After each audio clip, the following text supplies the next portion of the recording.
कि हम एक कंफ्यूज्ड कौम है कि बलूचिस्तान को अमेरिका ने अलग देश मान लिया है। ये बहुत धमाकेदार चीज है और इसके ऊपर जो है पाकिस्तान भी हिला हुआ है। हिंदुस्तान तक बात नहीं है, मुनीरे की मंजी जो ठोकी गई है वो सऊदी अरब के अंदर भी ठोकी गई है। अमरीकी जो सदर है या सदूर है वो हमेशा से पाकिस्तानी जर्नैलों का इसी तरह इस्तेमाल करते आ रहे हैं जिस तरह एक राखेल का किया जाता है। जरूरत के वक्त उसको इस्तेमाल किया जाता है, उसको पैसे दिए जाते हैं और उसको साइड पे कर दिया जाता है।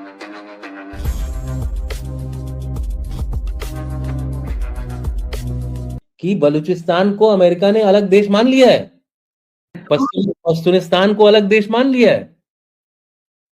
भाई अगर कोई इंडिया के लिए एडवाइजरी इशू करता तो क्या एडवाइजरी इशू करेगा? इंडिया, आंध्रा, केरला इस तरह से एडवाइजरी इशू करेगा? वो सिर्फ बोलेगा भारत में ट्रैवल करने के लिए आपको एडवाइजरी इशू की जाती है। हमने ईरान में एडवाइजरी इशू की तो क्या हमने बोला कि खाली क्या बोलते हैं बगदाद तेहरान से ही? हमने बोला ईरान में पूरे जहां जहां भी लोग हैं वहां भारतीय लोग हैं वो वापस आ जाए, ऐसे ही बोला ना हमने। तो हाँ, ऐसे ही बोला। लेकिन जो लिस्ट निकली थी एडवाइजरी की अमेरिका की, उसमें लिखा है हमारे नागरिक जो हमारे मीन्स अमेरिका के नागरिक जो पाकिस्तान में है, बलूचिस्तान में है, पश्तूनिस्तान में है, वो लोग कृपया वहां पर, हिंदी में बता रहा हूं, they should not travel to these regions and if they are there they should get out as early as possible। ये बहुत धमाकेदार चीज है और इसके ऊपर जो है पाकिस्तान भी हिला हुआ है। मुनीर क्यों हिला? आप खाली बोलने से मुनीर नहीं हिल रहा। मुनीर सोच रहा है कि भाई मेरा हो क्या रहा है। कुछ दिनों पहले तक तो मैं फील्ड मार्शल था, अब तो लगता है कि वो फील्ड मार्शल से फील्ड मार्शल की उपाधि पाने ही वाला है कुछ दिनों में। प्राइम मिनिस्टर ने उनके स्टेटमेंट दी कि हम जहां जाते हैं पैसा मांगने हमारा सर झुका होता है। होगा ही भाई, तुमने किसका पैसा वापस किया आज तक जो तुम मुंह उठा करके पैसा मांगोगे? आज तक कोई भी आपने कमिटमेंट अपना पूरा नहीं किया है।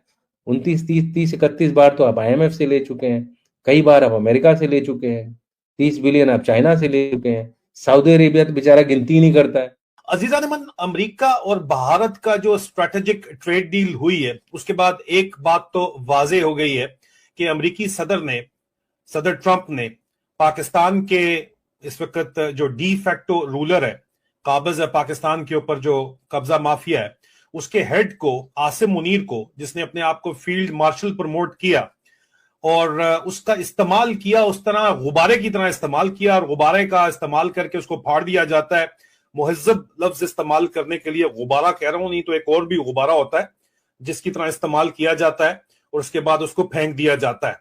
बिल्कुल उसी तरह आसिम मुनीर के साथ किया गया और इसके जर्नैलों के साथ किया गया। और आज के दिन का अगर आप जो पिछला वीलॉग है वो आप देख लें तो मामलात आपको मजीद क्लियर हो जाएंगे कि सिर्फ हिंदुस्तान तक बात नहीं है, मुनीरे की मंजी जो ठोकी गई है वो सऊदी अरब के अंदर भी ठोकी गई है। आप जितने मजे आर्टिकल छपवा लें, लेकिन क्या ये कोई नई बात है? जी नहीं। अमरीकी जो सदर है या सदूर है वो हमेशा से पाकिस्तानी जर्नैलों का इसी तरह इस्तेमाल करते आ रहे हैं जिस तरह एक राखेल का किया जाता है। जरूरत के वक्त उसको इस्तेमाल किया जाता है, उसको पैसे दिए जाते हैं और उसको साइड पे कर दिया जाता है।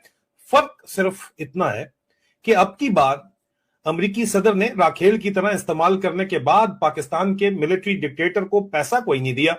हम इन क्यों, ये जो सेपरेटिस्ट हैं जो एक इंडिपेंडेंट स्टेट चाहते हैं, हम क्यों इनसे बात करना चाहते हैं? हम क्यों इनको दहशतगर्द नहीं कहते? तो मुझे तो ऐसे लगता है कि हम एक कंफ्यूज्ड कौम है और ये कंफ्यूज जो है कुछ पॉलिटिकल फैक्ट सेक्शन जो है वो फैला रहे हैं, जो मैं समझता हूं कि पाकिस्तान की जो वॉर अगेंस्ट टेररिज्म है और इस दहशतगर्दी के खिलाफ बहुत ज्यादा नुकसान हो रहा है। और हमें इसको, ये जो अभी आज जो कमेटी की बात हो रही है, इसकी कोई जरूरत नहीं है। नेशनल एक्शन प्लान आपके पास एक डॉक्यूमेंट है।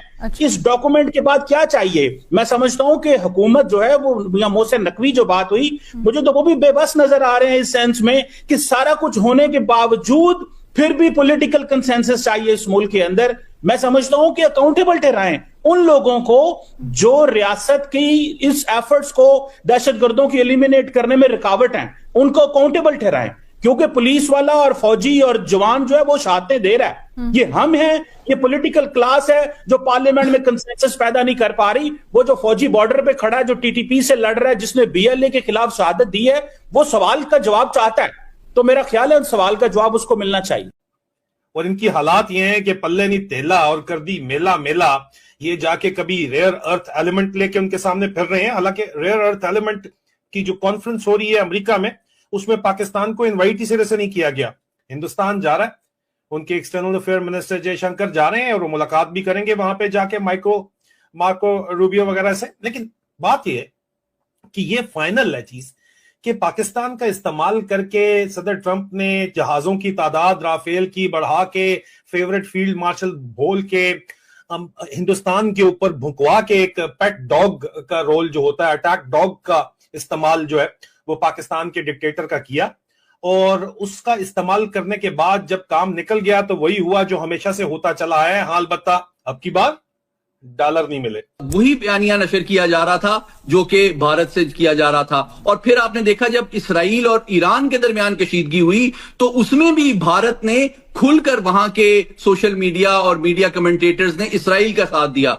तो मैं समझता हूं ये जो सूरत हाल है ये हमारे ईरानी दोस्तों को भी, उनकी भी आंखें खोलने के लिए काफी होनी चाहिए कि उनका असल दोस्त और दुश्मन कौन है, उसमें तमीज करनी चाहिए। और वो एलिमेंट्स और ममालिक जो हमारे दरमियान गलतफहमियां और हमारे मुल्क के अंदर, हम दोनों ममालिक के अंदर डिस्टेबलाइजेशन पैदा करने की कोशिश कर रहे हैं, उनको पहचाने और उनको अपनी सफों से निकालें। आखिरी बात बहुत इंपॉर्टेंट, आपको याद होगा कि जब ईरान के ऊपर बड़े पैमाने पे इसराइल ने हमला किया, उनकी आला क़यादत को इंटेलिजेंस बेस्ड ऑपरेशन के जरिए शहीद किया, तो इन्होंने बहुत से ऐसे अफगानों को पकड़ा जो कि इलीगली अफगानिस्तान से ईरान में मुकीम थे, लेकिन वो इसराइली इंटेलिजेंस एजेंसी मुसाद के लिए इन्फॉर्मर का काम कर रहे थे, निशानदही कर रहे थे टारगेट्स की। उनको बड़े पैमाने पे पकड़ा गया और उसके नतीजे में तकरीबन 10 लाख के करीब इलीगल अफगान को फौरी तौर पर ईरान ने मुल्क बदर किया।